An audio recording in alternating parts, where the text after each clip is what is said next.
तो दोस्तों हम लोग अब छोड़ रहे हैं वैष्णो देवी माता मंदिर को और जा रहे हैं भैरव बाबा मंदिर। रात भर इतना कुछ हुआ ना, हम आपको पहुंच के बताएंगे। हमने वही गलती करी जो मैं आपको बता रही हूँ कि आपको नहीं करनी, कि हम 5 बजे के बाद लाइन में लगे। 5:15 बजे से लेके 9:30 तक ना हम लोग ठंड में खड़े थे। एक जगह पर सिंगल इंच भी आगे नहीं बढ़े।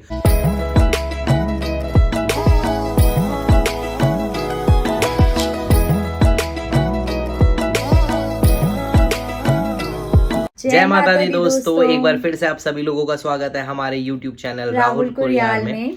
और दोस्तों जैसा आपने कल देखा था व्लॉग में, हम लोग चढ़ाई करके पहुंच गए थे माँ वैष्णो देवी मंदिर में। और वहां पहुंचने के बाद जो जो दिक्कतें हमें आई है ना, वो आज आपके सामने शेयर करना चाहेंगे हम, ताकि आप में से भी कोई जाए तो वो पहले से ही प्रिपेयर्ड रहे। हमारी बहुत ही अनप्लान ट्रिप थी, हमने लास्ट मोमेंट डिसाइड करा, इसीलिए बस पहले हमें ट्रेन नहीं मिली, फिर हमने बस करी। उसी तरीके से हमने कोई होटल नीचे भी नहीं बुक करा था कटरा में, और ऊपर भी नहीं बुक करा था।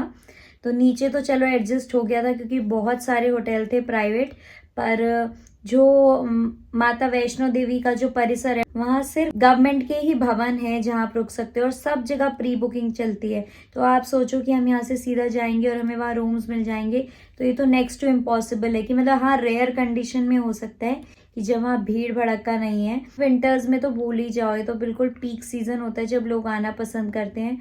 तो आप लोग पहले से ही प्रिपेयर्ड रहो। सबसे पहले तो सैटरडे संडे अवॉइड करो, वीकडेज में आओ तो ज्यादा बेटर है। तो गाइस जैसा आपने कल के व्लॉग में देखा था, हम कटरा से वैष्णो देवी 4 घंटे में पहुंच गए थे। वहां ना 4 बजे पहुंचने के बाद इतनी लाइन नहीं थी, तो मैंने और दिव्या ने डिसाइड पहले ये किया कि एक काम करते हैं, 4 बजे हम पहुंच ही गए हैं, जल्दी से चाचा चाची से मिलते हैं, उनके पास सामान रखवा देंगे, जो भी हमारे पास लगेज था, मतलब एक ही बैग था हमारे पास, 1-2 बैग थे, तो चाचा चाची के रूम में वो रखवा देंगे। उनका रूम ऑलरेडी बुक था पहले से, और रूम में सामान रखवा के फटाफट से माता रानी के दर्शन करने के बाद आज ही भैरव बाबा के दर्शन कर लेंगे और फिर नीचे चले जाएंगे। उसके बाद दिव्या और मैं चाचा चाची का रूम ढूंढने गए, और भाई हमें रूम मिला ही नहीं उनका। मतलब हम ढूंढते रह गए। एक तो वहां सिम में नेटवर्क नहीं आते, कभी कभी मिलते हैं कभी कभी नहीं मिलते। नई सिम हमने ले ली थी लेकिन उसके बाद भी कॉल नहीं लग रही थी। तो मतलब हम उनके भवन तक तो पहुंच गए पर उनका रूम नहीं मिला। फिर हमने क्या किया, हम वापस आए। फिर हमने लिया एक जगह से प्रसाद लेने के बाद हमने लॉकर ढूंढा जहां पर हमने अपना सामान रखना था। हमने सामान रखा, और सामान रखने के बाद कितने बज गए थे वह लाइन में लगते लगते 5 बज गए थे। तो 2-3 चीजें जो आप लोगों को ध्यान रखनी चाहिए। पहली तो ये कि आप लोग जो जितनी जल्दी जर्नी शुरू करोगे सुबह, उतनी जल्दी टाइम से पहुंचोगे। 2 बार दिन में माता की आरती होती है। एक बार होती है सुबह 6 बजे, तो 5 बजे से ब्लॉक कर देते हैं। 5 बजे से आप ब्लॉक कर देते हैं, दैट मीन्स आप 5 बजे से दर्शन करने अंदर नहीं जा सकते मॉर्निंग में। उसी तरीके से वो इवनिंग में भी करते हैं, 5 से 8 ब्लॉक हो जाता है। तो आप कोशिश करिए कि 5 बजे से पहले आप लाइन में लग चुके हो ताकि आपके दर्शन हो जाए। हमने वही गलती करी जो मैं आपको बता रही हूँ कि आपको नहीं करनी, कि हम 5 बजे के बाद लाइन में लगे। तो हमें 5:15 हो गए थे लाइन में लगते लगते। और आप उसे बैड लक बोलो या जो भी बोलो, किस्मत बोलो, कि उसी दिन गवर्नर आ रहा था वहां दर्शन करने। तो गवर्नर तो पता नहीं कब आया, पर गवर्नर के आने से 2 घंटे पहले और 2 घंटे बाद तक उन्होंने सब ब्लॉक कर दिया। जो जहां था वो वहीं रुक गया, ना कोई अंदर जाएगा ना कोई बाहर आएगा ना कुछ होगा। तो हम 5:30 बजे लाइन में खड़े थे, और हम ऑलमोस्ट 9:30 बजे तक तो बाहर लाइन में थे, मंदिर से बाहर।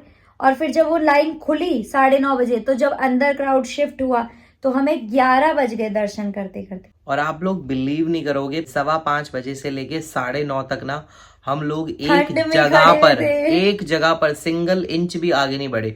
लोग जहां थे वहीं बैठ गए। बैठना ही था, और क्या करना था, खड़े खड़े सबके पैरों में दर्द हो रहा था। जो गए होंगे उनको पता होगा एक क्यू है, पतली सी लाइन बना रखी है जाने के लिए। तो उसमें नीचे मैट भी नहीं बिछा हुआ था, आधा मैट था और आधा जो नाली के ऊपर जंगला होता है जिसे हम जाल बोलते हैं वो था। तो हम उस पे खड़े हुए थे 5-5.5 घंटे, उसी पे रहे, वहीं पे रहे। ना हमने कुछ खाया ना हमने कुछ पिया। तो मतलब ये तो रहा हमारा लाइन में लगने का स्ट्रगल। वैसे बंदा खड़ा हो सकता है, लेकिन 4 घंटे की 14 किलोमीटर की चढ़ाई करने के बाद अगर तुम एक लाइन में खड़े हो ना 4-5 घंटे के लिए, तो तुम्हारे पैर ना जवाब दे जाएंगे। एक बार तो हमें ऐसा हो रहा था, एक काम करते हैं, लाइन से निकलते हैं, सुबह उठेंगे, सुबह दर्शन करेंगे और फिर भैरव बाबा जाएंगे। लेकिन फिर दिव्या ने बोला यार अब इतना लग चुके हैं ना, जब हम 5 घंटे लगी गए थे तो अब कितने ही लगते हैं। जब माता रानी ने हमारी परीक्षा ले ही ली थी तो हमने कहा हम भी पूरी परीक्षा पूरी करेंगे आज।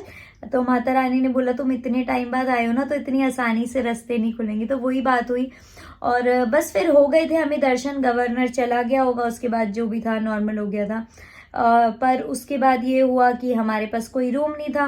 11-11:30 बजे जब हम मंदिर से बाहर निकले तो हमने कहा अब हम कहाँ जाएं। और सबसे बड़ी बात, हमारे फोन्स लॉकर में जमा थे और लॉकर था दूर, तो हम फोन लेने भी नहीं गए। हमने ये भी नहीं सोचा एक बार चाची औरों को फोन करके पूछ ले। उन्होंने हमारे लिए एक बेड खाली छोड़ा हुआ था, उनको भी 5 लोगों को 4 ही बेड मिले थे। स्टिल उन्होंने एक हमारे लिए बचा रखा था, पर हम उनसे मिल ही नहीं पाए। इतनी हैसल क्रिएट हो रही थी, इतना भीड़, इतना भड़का, मतलब जो जहाँ समझ ही नहीं आ रहा था कि हो क्या रहा है। फिर हमने क्या करा, हम कई लोगों को पता होगा कि वहाँ पे दुर्गा भवन करके एक भवन है, तो हम पहले वहाँ गए। हमने पूछा रूम है, डोरमेट्री है, कुछ है? तो उन्होंने बोला नहीं कुछ नहीं है। तो उन्होंने बोला वहाँ फ्री धर्मशाला है, वहाँ चले जाओ आप। हम जैसे ही फ्री धर्मशाला के अंदर घुसे, ओ माय गॉड, वहां तो इतनी भीड़, ऐसे पता नहीं कितने हजारों लोग रहे होंगे फ्री में, क्योंकि कुछ नहीं लेते हो।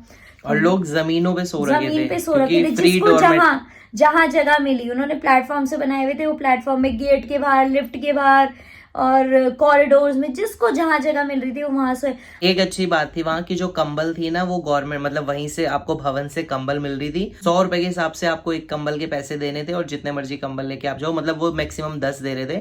और आप वो कंबल लेके बिछाओ, ओढ़ो, सो जाओ वहां पर, कम से कम रात बिताओ, और सुबह जब आप कंबल वापस करोगे तो आपको सिक्योरिटी अमाउंट पैसे मिल जाएंगे वापस।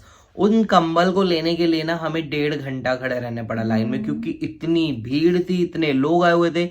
4-5 घंटे पहले खड़े रहे, फिर 1.5 घंटा यहाँ कंबल के लिए खड़े रहे, और हम मोबाइल लेने गए नहीं।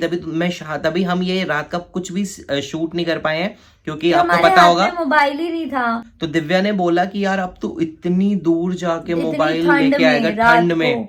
मैंने बोला छोड़ो फोन, अब सुबह लाएंगे, सुबह ही देखा जाएगा। अभी एक कोना ढूंढते हैं। जैसे तैसे हमने कहीं, पता नहीं पीछे की साइड एक कोना था, शायद वो किसी को दिखा नहीं, वहीं पे हमने 2 कंबल हमने नीचे लगाई। एक कंबल का हमने तकिया बनाया, एक कंबल हमने ओढ़े। पर बस 2-3 घंटे हमने जैसे तैसे निकाले। और जैसे ही 4 बजे तो मैंने सबसे पहले राहुल को बोला अब फोन लेके आओ, अब हम चाची लोगों को भी फोन करते हैं, वो कहाँ है क्या है। फिर जैसे ही मैं फोन लाई तो मुझे मौसी की, मतलब चाची की बहन भी इनके साथ गई हुई थी, मौसी की बहुत सारी मिस कॉल आ रखी थी। मौसी को फोन किया, मौसी कह रही बेटा तुम कहाँ थे, पूरी रात हम इंतजार करते रहे। फिर मैंने उन्हें बताया कि हमारे साथ ऐसे ऐसे हुआ, तो वो लोग भी बड़े परेशान हुए सुन के। उन्होंने कहा यार तुम इतनी परेशानी में रहे हो, तुमने हमें बताया भी नहीं। तो ये फिर उसके बाद मैंने बोला ठीक है अब हम कंबल हमने फिर वापस करी। वापस के लिए भी लाइन में लगे आधे घंटे, और वापस करने के बाद हम सीधा उनके रूम्स में गए, हम फ्रेश हुए। उनके रूम्स की कुछ, जब मैं फोन लेके आ गया था तो थोड़ा सा मैंने कैप्चर कर लिया था उनसे मिलने का, वो आपको देखने को मिलेगा आगे। फिर उसके बाद हमने जाना था भैरव बाबा। तो ऐसा माना जाता है कि वैष्णो देवी की यात्रा भैरव के दर्शन से ही पूरी होती है, और वो वैष्णो देवी मंदिर से है 2 किलोमीटर ऊपर। तो वो भी हम अर्ली मॉर्निंग ट्रैक करते हुए गए, वो आप देखोगे आगे व्लॉग में। और मेरे ख्याल से हम 6 बजे निकल गए थे और 6:45-7 बजे तक हम वहाँ पहुँच गए थे ऑलमोस्ट। उसके बाद हम वापस नीचे को उतरे कटरा की तरफ, और बस जैसे ही हम नीचे को उतरने लगे थे तो फोन तो रात भर चार्ज हुए ही नहीं किसी के भी, हम लोगों के, तो कुछ भी शूट नहीं हो पाया। और फिर सीधा हम अपने रूम में अब जब वापस आए हैं तभी शूट कर रहे हैं, और तभी आप लोगों को बता रहे हैं कि हमारे साथ क्या क्या हुआ। और हम पहले कपल होंगे ऐसे जिन्होंने चढ़ाई तो 4 घंटे में पूरी करी, लेकिन वापस आते हुए 5 घंटे लगाए। इतना दर्द पैरों में, क्योंकि रात भर खड़े रहे, सोने को ढंग से मिला नहीं है। जाते वक्त हम दोनों ही थे, आते वक्त चाची थी, चाचा थे, बोनी थे, मौसा जी, मौसी, तो हम सबकी स्पीड मैच कर रहे थे। मैं चाची के साथ ही आ रही थी, मेरे को ऐसा था यार चाची फिर अकेली रह जाएगी अगर सब स्पीड से भाग जाएंगे। उनके लिए भी हम थोड़ा धीरे धीरे हम मजे करते हुए, खाते पीते हुए, मतलब गए तो हम दोनों ही थे। फिर उतराई में भी मजे आए, टाइम लगा पर मजे करते हुए ही आए हम लोग, और हम शूट ही नहीं कर पाए, कुछ शूट नहीं कर पाए। हमने फुट मसाज भी लिया, बॉडी हाँ, मसाज भी लिया, वहाँ पे मशीन्स चेयर्स लगी लगी होती है ना, मशीन्स में हाँ। वो 30 रुपीज लेते हैं और मस्त से आपकी टांगों में मसाज होती रहती है, वो भी लिए। और फिर जब हम कटरा भी आ गए तब भी हमने, वो एक भैया बड़े पीछे पड़े हुए थे मसाज करा, उनसे भी करवाई हमने मसाज। तो थोड़ा सा रिलैक्सिंग था, पर अच्छा था, ओवरऑल ट्रिप बहुत अच्छा रहा हमारा। तो ये सब तो होता रहता है क्योंकि ये तो पार्ट ऑफ जर्नी होता है, जब तक कुछ एडवेंचर ना हो, कुछ ऐसी चीजें ना हो तो हमारी ट्रिप सफल नहीं होती सफल उसके बिना। और चाची लोगों की 3 बजे की ट्रेन थी वंदे भारत, तो वो लोग तो चले गए हैं और हमारी आज रात की ट्रेन है हमारी 8 बजे की ट्रेन है। 8 बजे की तो ट्रेन है, हम तो 7 हम अब बजे तक निकलेंगे। हाँ, थोड़ा प्रसाद लेंगे पहले और उसके बाद हम निकल जाएंगे। तो वो घर पहुंचना तो अब आपको नेक्स्ट व्लॉग में ही दिखेगा। तो गाइस अभी तो हम इतने थक गए हैं ना, इतने थक गए हैं ना, क्या बताएं। सच में हमने होटल में वापसी इसलिए करी है कि बस 3-4 घंटे सो सकें। जो जो शॉट्स हमने कैप्चर करे हैं वो आप लोगों को जरूर देखने को मिलेंगे। पूरा दिन बीत गया, अब जाके मिले हैं चाचा चाची। ऐसा लग रहा था एक दो परिवार है जो गुम हो गए थे। तो दोस्तों हम लोग अब छोड़ रहे हैं वैष्णो देवी माता मंदिर को और जा रहे हैं भैरव बाबा मंदिर। और रात भर इतना कुछ हुआ ना, हम आपको पहुंच के बताएंगे कैसे कैसे हमने रात बिताई है। और अभी सुबह मिलना हुआ है सबसे। तो दोस्तों ये देख सकते हैं 24 घंटे ये दुकानें चलती रहती हैं, क्योंकि 24 घंटे यात्री यहाँ पर आते रहते हैं। और अभी भी दर्शन की भीड़ लगी हुई है। हम लोग जा रहे हैं अभी भैरव बाबा के दर्शन करने के लिए, क्योंकि कहते हैं कि वैष्णो देवी माता के बाद भैरव बाबा के दर्शन नहीं करे तो यात्रा पूरी नहीं मानी जाती। तो गाइस हम लोग पहुँच चुके हैं भैरव बाबा के मंदिर। यहाँ आरती चल रही है, चांद भी दिख रहा है और सूरज भी निकलने को हो रहा है, दोनों एक साथ। तो भैरव बाबा मंदिर से आप लोग वैष्णो देवी मंदिर देख सकते हैं, जो कि नीचे की तरफ है। ये रहा भैरव बाबा मंदिर, जहाँ पर अभी हमने दर्शन करने थे। और यहाँ दर्शन के लिए भी बहुत बड़ी लाइन लगी थी, लोग सुबह से आके खड़े थे बाबा के दर्शन के लिए। सो गाइस हम लोगों को हो गए हैं भैरव के भी दर्शन और अब हम जा रहे हैं नीचे वापस। आशा करते हैं आप लोगों ने हमारे वैष्णो देवी के व्लॉग बहुत एंजॉय करे होंगे और आप लोगों को भी घर बैठे माता रानी के दर्शन हो गए होंगे। और अब बहुत सारी कमेंट आई जय माता दी की। तो माता रानी सब पे आशीर्वाद बनाए रखे और हमें भी बार बार बुलाती रहे और आप सबको अपने दरबार में बुलाए। इसी कामना के साथ मिलते हैं हम आपसे अगले व्लॉग में। तब तक के लिए बाय बाय।